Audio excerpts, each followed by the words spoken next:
Jérémie, chapitre 43. Lorsque Jérémie eut achevé de dire à tout le peuple toutes les paroles de l'Éternel leur Dieu, toutes ces paroles que l'Éternel leur Dieu l'avait chargé de leur dire, Azaria, fils d'Osée, Yochanan, fils de Caréac, et tous les hommes orgueilleux dirent à Jérémie, « Tu dis un mensonge, l'Éternel, notre Dieu, ne t'a point chargé de nous dire, n'allez pas en Égypte pour y demeurer. Mais c'est Baruch, fils de Nérija, qui t'excite contre nous, afin de nous livrer entre les mains des Chaldéens pour qu'ils nous fassent mourir, ou nous emmènent captifs à Babylone. Yochanan, fils de Caréac, tous les chefs des troupes et tout le peuple n'obéirent point à la voix de l'Éternel qui leur ordonnait de rester dans le pays de Juda.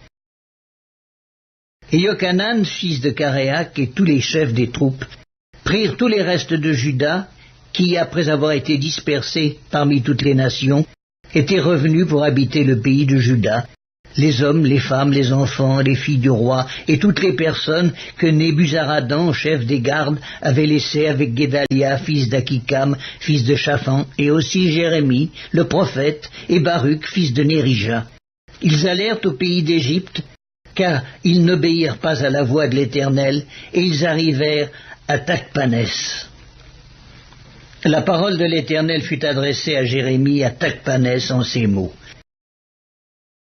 Prends dans ta main de grandes pierres et cache-les en présence des Juifs dans l'argile du four à briques qui est à l'entrée de la maison de Pharaon à Tachpanès. Et tu diras aux Juifs, ainsi parle l'Éternel des armées, le Dieu d'Israël. Voici que j'enverrai chercher Nebuchadnezzar, roi de Babylone, mon serviteur, et je placerai son trône sur ces pierres que j'ai cachées, et il étendra son tapis sur elles. Il viendra, il frappera le pays d'Égypte. À la mort ceux qui sont pour la mort, à la captivité ceux qui sont pour la captivité, à l'épée ceux qui sont pour l'épée.